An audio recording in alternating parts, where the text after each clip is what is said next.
Bad comedies suck because there's no way it can be enjoyable. Bad dramas can be funny, but bad comedies aren't funny. That's the point. It can't be laughed at, it just sits there. Do you want to watch Jack and Jill? No, you don't. No one likes to watch bad comedies, but at least they're fun to talk about. Helluva Boss isn't funny. I'm sorry, I know it hurts, but it has to be said. It's bad. It's lame. It's not funny. I'm gonna say it. It's cringe. I know everyone has been tearing into it, and it's gotten kind of overdone. Saying the same shit over and over again is really annoying, but I'll try not to repeat myself. Let's get into this. So why is Helluva Boss bad? Well, a lot of reasons. The main reason is that it's just not very funny. Like crickets. Actual crickets. And we all know why it's not funny. They swear too fucking much, and all they talk about is sex. I'm not a prude, but geez man, talk about a crutch. Too often the only punchline for a joke is someone saying fuck or penis. It's lazy. Vulgarity and humor go together like peanut butter and jelly, but there has to be a joke. Like the scene in South Park where Cartman yells at his mom for trying to buy him a Toshiba tablet isn't funny because they say fuck and ass a lot. It's funny because that's an over-the-top reaction to have to something like that.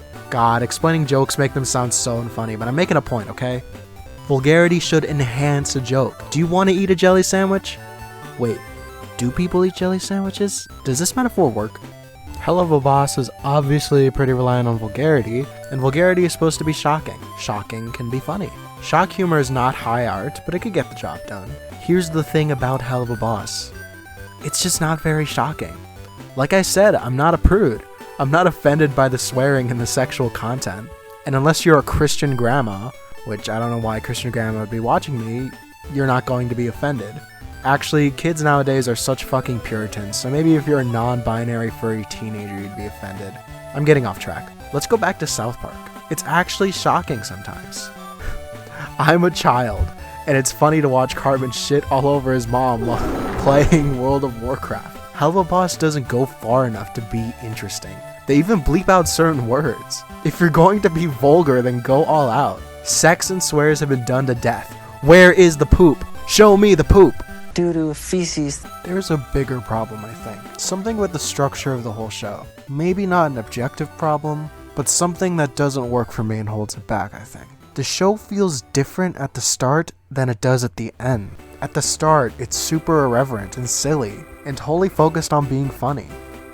But at some point, it becomes more about the characters. That's normal, obviously.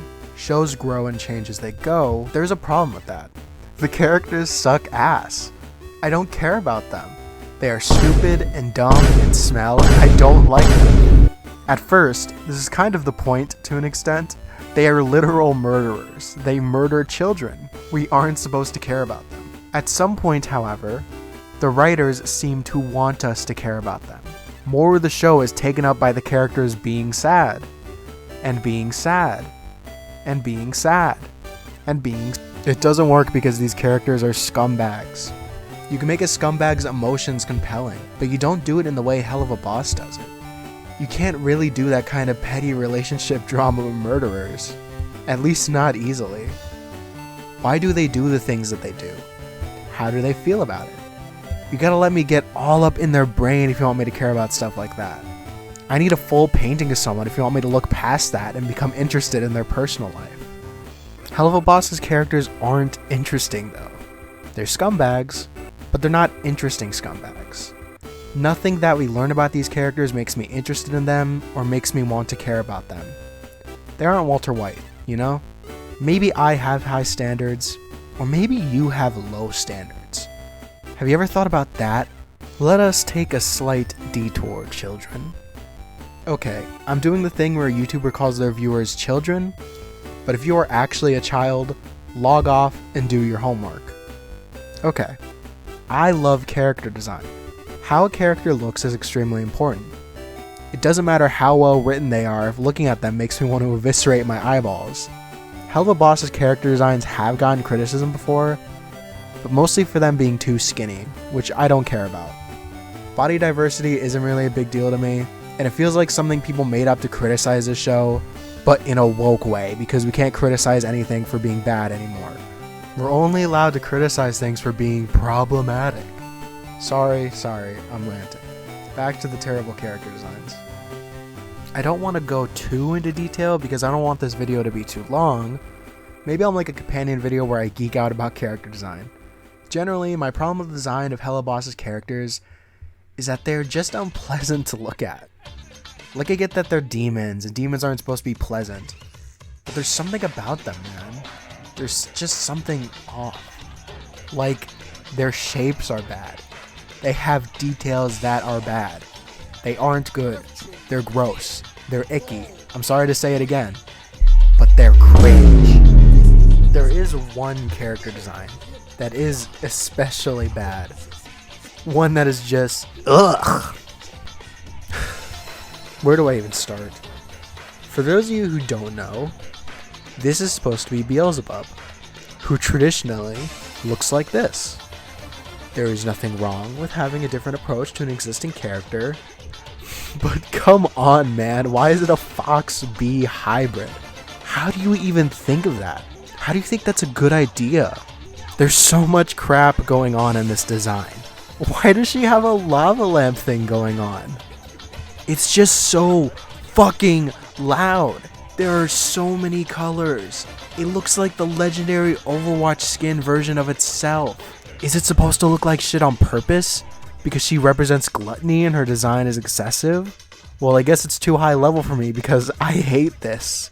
Let's go back to the fact that she represents gluttony. How exactly does she represent gluttony? What's giving gluttony here? A fox girl with a fat ass? Gluttonous people generally aren't slim thick. Come on guys, fatten up that belly. I want to see people wriggling around in her belly trying to escape after being swallowed whole. Huh? Helluva Boss isn't just a comedy. It's also an action series. I enjoy a good fight, and the fights in Helluva Boss are fine. They aren't terrible, so don't expect me to go off, but I still have complaints. The choreography is good, but the fights lack impact. They don't feel like fights between two parties. They feel like action set pieces. They just want you to go, look how epic these guys are. The best battles tell stories, but not every battle needs to tell a story. Just give me a reason to care. The best way is to make your character lose or fight an uphill battle, but winning could be interesting too. Like maybe someone's finally strong enough to stand up to a powerful foe, or a villain that's been basically untouchable finally gets taken down a peg. None of the fights in Helluva Boss are like that. They're just the main crew mowing down waves of nameless, faceless enemies. Okay. There is one fight that's actually good. Weirdly enough, it's in one of the worst episodes in the entire show. The choreography is good, like always, but it's better than the rest because the main characters are actually in danger. They're fighting against someone who could actually fight back, and it makes things actually pretty engaging. I've been pretty negative, so let me go over the things I actually like. I like that one shark character who appears in the wedding episode. He's an annoying sex-obsessed loser who we're supposed to dislike, unlike the main cast who are annoying sex-obsessed losers who we're supposed to like. I also think it's funny that dubstep plays in the background when he shows up in a scene. He fucking dies at the end and will probably never come back, so common Helluva Boss L. Like I said, the choreography is good, and it has at least one good fight scene. The animation is good, I guess. It isn't noticeably bad. I'm not really knowledgeable about animation, so IDK. It has gay characters, so if you care about that, good for you, enjoy yourself. The song from the Spring Break episode goes so fucking hard, man.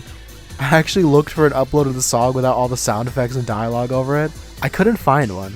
But even if I did, I probably wouldn't have put it in my music playlist because, come on man, I'm not putting a fucking Helluva Boss song in my music playlist.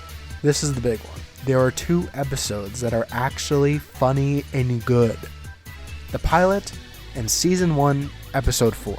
They aren't high art, but I found myself laughing multiple times while watching these 2 episodes. I don't know why. They're just actually funny for some reason.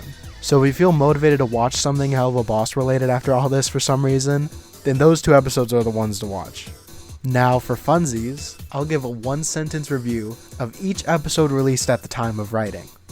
Irreverent and reminiscent of early YouTube and Newgrounds animations that I grew up on. Mostly boring, but some funny jokes. Annoying, very little of value. Song is catchy. That's it, really. Out of nowhere, this show is funny. I really don't have anything to say about this one. Musical section sucked ass. Why is Jinx Monsoon in this? Wow, Kesha? That's so crazy. Kids are cute, but otherwise very boring. God, the human disguises look so gross. I hope that was intentional. I'll miss you, shark guy whose name I don't remember. Some of the worst writing in the entire show. That fight scene is awesome though. Feels like an episode of a bad kids show, but they say fuck sometimes. For a split second, the tragic backstory thing almost works. Almost. The whole "this character is a stand-in for our haters" trope is so cringe. Why does everyone need to own their haters? Here's a tier list ranking all the episodes. I hope I made my reasons for not liking Helluva Boss clear.